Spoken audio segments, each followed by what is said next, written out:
No, I'm not even using any of the tests you're thinking of in terms of series, whatever those are. I'm just simply comparing a sub n plus 1 to a sub n, see if it's less than or bigger than. See if I'm decreasing or increasing, whichever one's the case. My question to you is this: is that inequality simple correct? All right, let's do this then. Do you agree these numerators are the same? Yes. And if they are, then it's legal just to compare my denominators. So watch. Here I'm subtracting something large from 1, but now I'm subtracting something smaller from 1. And so, which one of these denominators is bigger, this one or this one? I think the second one's larger, and therefore I think the second fraction is going to be smaller. I mean, I think that's a true direction of inequality. Yes or no? Is this true?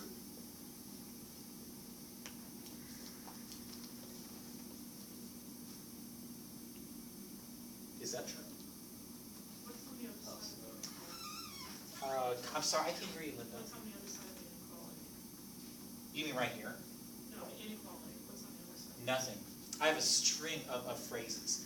This expression is equal to this one, which is greater than this one, but this one's equal to this one. Oh, so that one's great.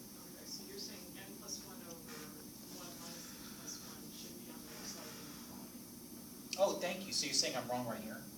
No, I'm just saying I'd like to see what's on the other side of the inequality. Shoot, it gets too cumbersome, Linda. Here's why. Because now I want to put this over here. Okay. It just looks so awkward the way I write that, though. And so I have a tendency not to. And I just look at the string vertically. Come on, you guys, help me with this. Is that a true statement? No. Of course not. I changed my numerator. But you know what I really did? I made this numerator here smaller than that one. And the denominators are the same. So I think I've got another strict inequality in this direction. But don't you recognize this as being just simply a sub n? Actually, if you look at what I've just shown you, no tricks this time. If a sub n plus 1 is bigger than a sub n, if the successor is bigger than its predecessor, that means I'm continually increasing. So I do think the sequence model. Where are you getting all these from? Are these? Making them at thin air. Okay. But, Sorry, how do you know to choose 1 minus n squared? just a little bit louder, I'm sorry. How do you know to choose 1 minus n squared as your denominator? Here's how. Because I want to see what a sub n looks like. I want to see what a sub n plus 1 looks like, see if I can compare them in one direction or the other. But the comparison test, whatever that is, applies to really whether a series might converge or diverge. And here I'm just dealing with sequences, whatever a series is. It's the same concept. So David, I've answered your question. Do this. Erase everything in between. Look what a sub n plus 1 looks like. There it is. Okay. See what a sub n looks like. There it is. These two are equal. Now see if I can build a relationship with inequalities from one to the other. And I did. That's all I did.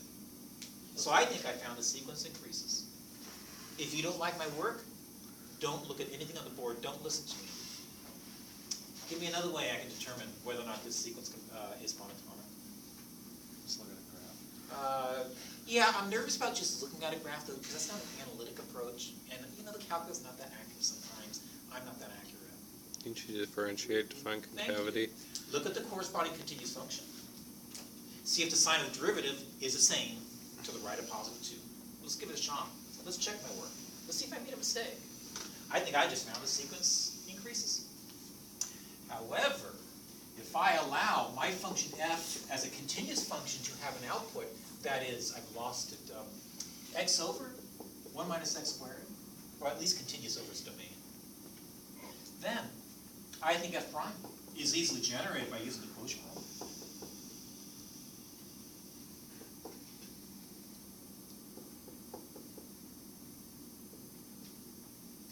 And I think that simply gives me a 1 minus x, actually 1 minus 3x squared over 1 minus x twice and 1 plus x twice.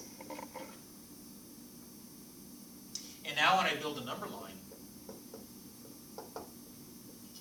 plot all my critical numbers, like -1, like +1, like 1 over root 3, and -1 over root 3. Let's build a sign graph. To the right of +1, choosing a value of x like a billion. When I plug a billion in for x downstairs, don't do it. Everything's being squared as positive. But when I plug a billion upstairs for x, what do I get? Negative. Is it negative? It can't be. I just thought it was increasing. I think you took your derivative wrong. I do too, because I skipped so many steps. Look, watch. Sorry, a small change, just a small one. My denominator times the derivative of the numerator is just 1, so I didn't put it in. Minus my numerator x times the derivative of the denominator, which is a negative 2x. Doesn't that give me this? Sorry, you guys, that's my mistake. I'm not trying to trick you. Doesn't that give me this? Doesn't that give me less critical numbers? I no longer have these. I've only got 2. Now let's see if things check out. Plugging a billion in for x. Yeah, it's looking nice. Everything's positive. When I plug 0 in for x, what do I get? 1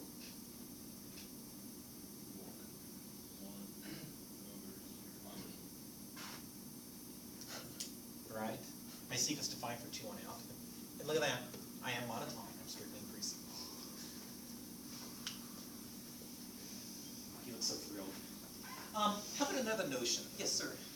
Shouldn't that bottom inequality, shouldn't it be a less than sign? You mean the very last one right here? The one above it? No, and here's why. Watch. With these two fractions, their numbers are the same, so don't look at them. That's not changing. But you got to confess, this numerator is bigger than this one. And so I think this fraction is bigger than that one. But if this fraction is bigger than that one, I think I need to tell the reader what you see up here is bigger than what you see over here. But that, isn't the bottom a negative? What do you mean negative? Negative meaning because n is positive, the denominator will be negative.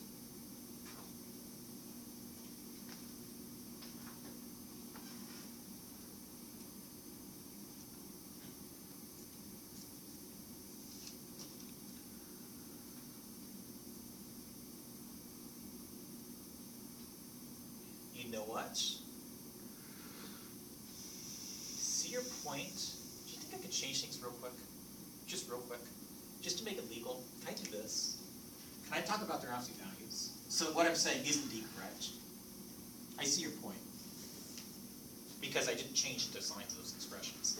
But if I'm just dealing with absolute value, then this is correct. And that's what I'm really looking at. You guys, I haven't nearly said as much as I wanted to say today. Can I change things just a little bit, just for a few minutes? So, yes or no answer. Is this a geometric series? Excuse me, is this a geometric sequence?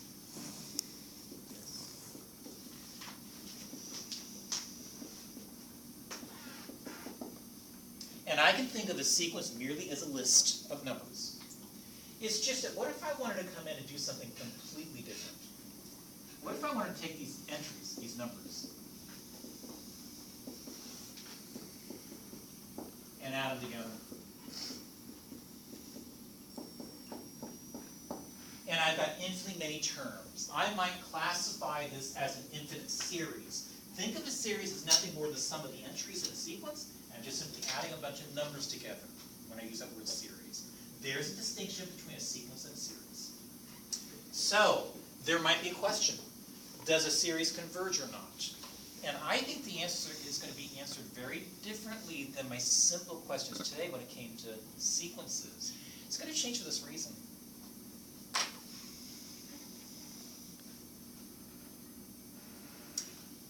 I might be able to generate an infinite collection of terms here that might go to infinity or go to a specific real number. And for me to do that, if you guys have seen this topic before, I assume you have not, but I know some of you are coming in from universities, you've seen this in your past. The way I'm going to define the convergence of a series is this different. I'm going to look at the sequence of partial sums and see if that sequence converges with my old definition that you guys saw today. And if I can determine if that sequence of partial sums converges, my infinite series will. I'll be very careful with my examples tomorrow. I have to confess, for the rest of the summer session, however, it's not the case I can always determine what the series converges to. It's going to be the case that I pay attention to whether or not the series converges or diverges. Tomorrow's a little bit different. I'm going to choose a couple easy types of series, namely what we call geometric and telescoping. just to see whether or not my series converges. And I'll find out what it converges to. But for the rest of summer session, I'll be devoting most of my time to determine whether or not a series converges, period, yes or no, not to what it converges to. Because I've got a bit to say, do you guys think you can do this? In addition to what I put in the board. Just had a quick question. Yes. So for your epsilon n proof over there, Yes. the capital N, is there a specific reason why you chose that, or is it just because it's a capital portion of n? Not really. I'm kind of lazy. I Yeah. just wanted to identify back to the n-axis. Okay. But certainly I couldn't choose little n because that's the variable Yeah. defining that horizontal axis. So I just chose uppercase n to remind you that it really is a number on the n-axis. So you could have called it anything you wanted. Call it it anything you just, want. all right. So you guys, how about this? Just so I can walk a little fast, in addition to what I signed, can you guys just please get ahead of me a little bit and read section 8.3?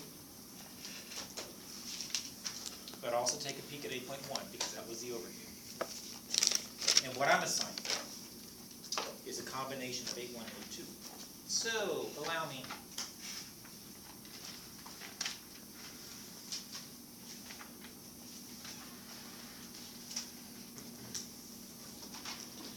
Will we have a quiz to make up for the one over the weekend? Oh, trust me, I have it all in my head. Okay. Don't worry about it, I'll take care of everything. Okay. So on 8.1, can you guys take a peek at these?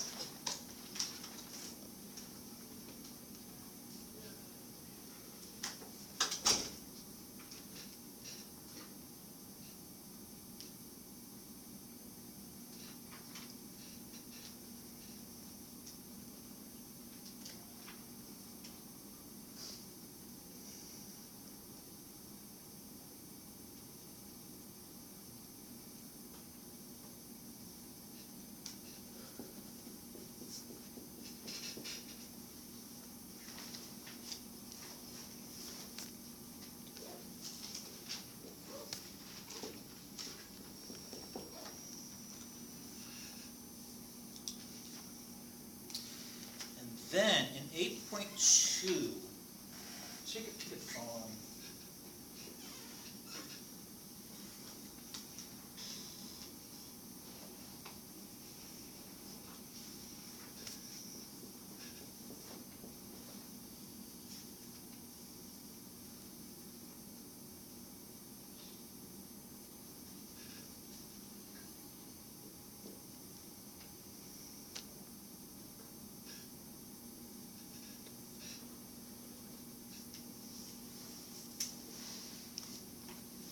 Thanks, good enough. So what would the quiz be on tomorrow? Well, certainly you won't read ahead, but